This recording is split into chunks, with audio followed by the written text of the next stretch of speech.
माझ्या पोटी पुत्र जन्माला आले नव्हते, पण तो शाप मला असं ते करायचं आणि म्हणूनच ना मी आई आहे. माझ्या मनामध्ये चांगले संस्कार हे माझं कर्तव्य आहे आणि म्हणूनच त्यांच्या जीवनात त्याला यश प्राप्त व्हावं, माझ्या मुलांना त्यांच्या जीवनात आनंद मिळावा आणि यासाठी या एकांतात माझी पावलं पडली. एकांत देऊन माझं एकच कर्तव्य आहे. आजच तरी तर बरेच दिवस मी भक्ती करते आणि भक्ती कशा पद्धतीने तर एकच पंचरत्नांच्या कणिकापासून मी शिवलिंग तयार करते आणि ते शिवलिंग तयार करून त्या शिवाची भक्ती करून आपल्या मनाची मनोकामना मला लवकरात लवकर बोलायचे आणि त्या देवाच्या वाक्यात त्या शिवाची भक्ती करावी.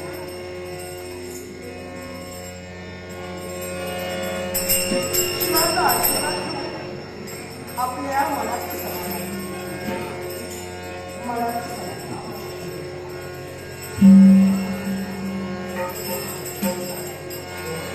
कैलासीचा दिवा पुरा चित्र पार्वतीचा पत्नी योगी तयाची अग्नी मासा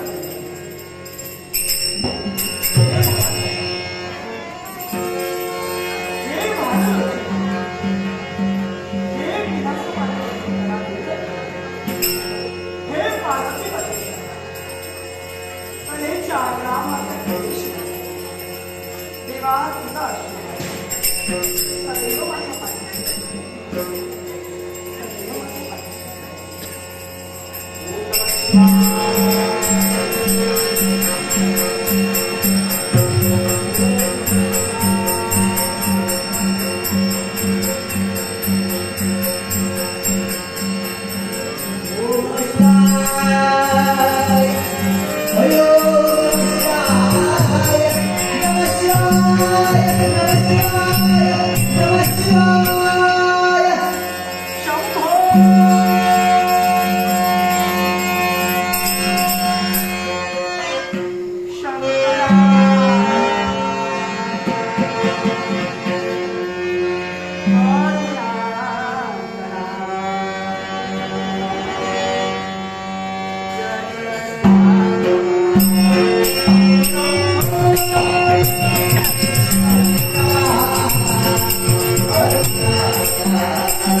माझं एकच कर्तव्य एकांत वासात यावं, पंचधान्यांच्या कणिकापासून बाबा शिवलिंग तयार करावं आणि त्या शिवलिंगाचं पूजन करून त्या देवाचा आशीर्वाद घ्यावा.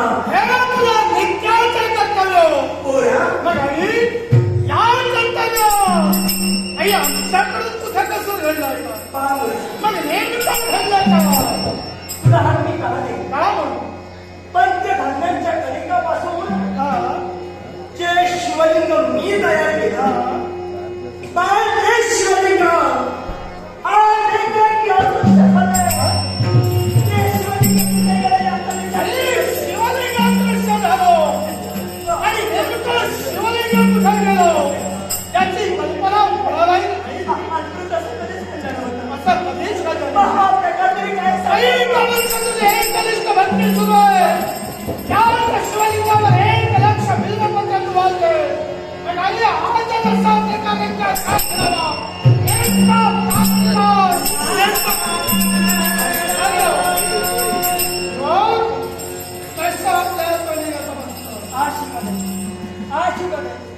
आशीर्वाद दिला तुला पण दोघांचं निरीक्षण करतोय. दोघी विचारी सुलागला कारण आहे काही कमल चालली माझी माता शिवाची भक्ती करते. पाच प्रकारच्या धनाच्या गरजेपासून शिवलिंग निर्माण करावं आणि त्याची एक लक्ष बिल्वपत्र लावून पूजा करावी. माझ्या मातेचा नृत्य करावं चित्र घडलं शिवलिंग एकाची पूजा सुरू असताना दृश्य झालं. नेमका काय का मग काय तन मन एकत्र करून ज्या शिवलिंगाची तू पूजा करत होती ते शिवलिंग एका पक्षाने घेऊन गेला. तो पक्षी म्हणजे काक पक्ष होय. एवढंच नव्हे घेऊन गेला होय आणि तोच काक पक्षी म्हणजे कोण असेल देविकांचा अधिपती म्हणजे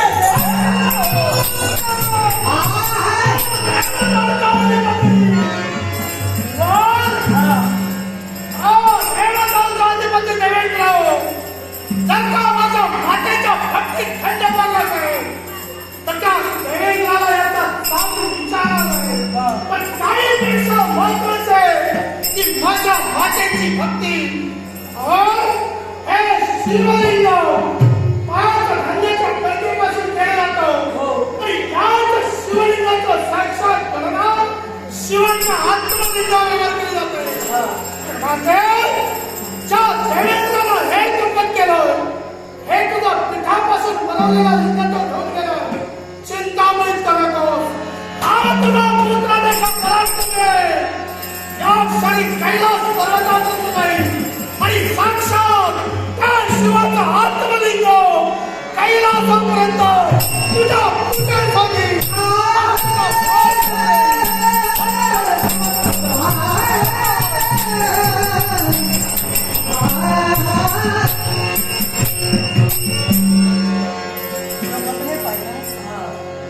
पुत्र असावा तर याच्या पाच अशानं रागाच्या मनात गेलाय. जाताना सहज त्याच्या मुखातून शब्द बाहेर पडले. माझ्या हातानं बनविलेलं शिवलिंग दृश्य झालंय. ते शिवलिंग एक नाग पक्षी घेऊन गेलाय. त्या शिवलिंगापेक्षा मी जाईन तो कैलासात जाईन आणि त्या शिवाचा आत्मलिंग आई तुझ्यापर्यंत घेऊन येईल. माझ्या बाळा